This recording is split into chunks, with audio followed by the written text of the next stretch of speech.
नमस्कार, आप देख रहे हैं सच आरडी न्यूज। 35,000 छात्रों ने कर ली आत्महत्या।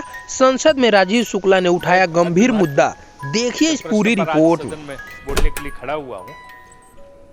जिस तरह से छात्रों की आत्महत्या हो रही है, जिस तरह से कोटा अन्य जगहों पर छात्र आत्महत्या कर रहे हैं, वो एक गंभीर विषय है और इसमें पूरे समाज को सोचने की बात है। किसी सरकार को दोष देने की बात नहीं, राज्य सरकारों को दोष देने की बात नहीं। ये एक बड़ी विकराल समस्या खड़ी हुई है।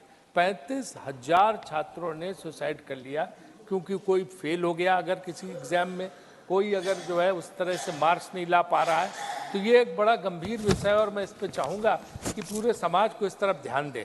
अभी प्रधानमंत्री जी का जो संबोधन उस दिन था परीक्षा पे चर्चा, उसमें भी उन्होंने इस बात का जिक्र किया कि माता पिता जो बहुत दबाव डाल देते हैं छात्र पे, उससे भी छात्रों के अंदर बहुत बड़ा जो है संकट, उनका मानसिक संकट पैदा हो जाता है। तो मेरा ये मानना है कि जो इस तरह के जो 1,000 स्टूडेंट्स का सर्वे किया था इन्होंने, CSDS ने, उनके हिसाब से जो 35,000 छात्राएं, उनकी मुख्य रूप से वजह ये थी कि several factors contributing to this distressing trend, including academic pressure, mental health issues, isolation, financial concerns, lack of support and the stigma surrounding failure in competitive exams. अगर बच्चे को इस बात के लिए प्रोत्साहित किया जाए कि अगर आप फेल हो जाते हो तो ऐसा नहीं कि आपकी ज़िंदगी खत्म हो गई, आपका सब कुछ खत्म हो गया।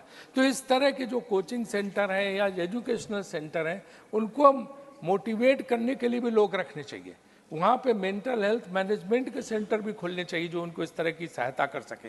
और फाइनेंशियल प्रॉब्लम भी, क्योंकि माँ बाप पेट काट के बच्चे को भेजते हैं तो दबाव डालते हैं कि भाई हर हालत में तू क्वालिफाई कर, अगर तुमने क्वालिफाई नहीं करा, कुछ नहीं बना, तो ये जो है हमारे लिए बड़ी मुश्किल हो जाएगी। तो उस दबाव में बच्चे जो आत्महत्या कर रहे हैं, ये बहुत गंभीर विषय है और ये किसी एक के विरुद्ध या किसी एक के उसमें नहीं है। सारे लोगों को मिलकर इस पर सोचना पड़ेगा। जो मेरे 5 सुझाव हैं कि इसमें जो है, एक तो मेंटल हेल्थ सर्विसेज इंस्टीट्यूट्स में क्रिएट करनी चाहिए। Mandatory training programmes for teacher और स्टाफ को इसकी ट्रेनिंग देनी चाहिए कि कैसे ऐसे छात्रों को उत्साहवर्धन करें, उन्हें निराशा के दौर से निकालें। और इसके बाद जो है फर्स्ट एड का भी इंतजाम होना चाहिए।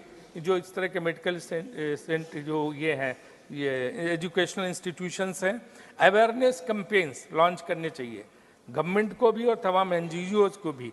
और जो स्टिग्मा है ये कि हम फेल हो गए तो सब खत्म हो गया, इसको दूर करने का प्रयास करने चाहिए। मैं सरकार से यही आग्रह करूंगा कि इस पे जो है एक पूरा अवेयरनेस जन जागरण अभियान चलाएं पूरे देश में, ताकि छात्र इस तरह का काम न करें।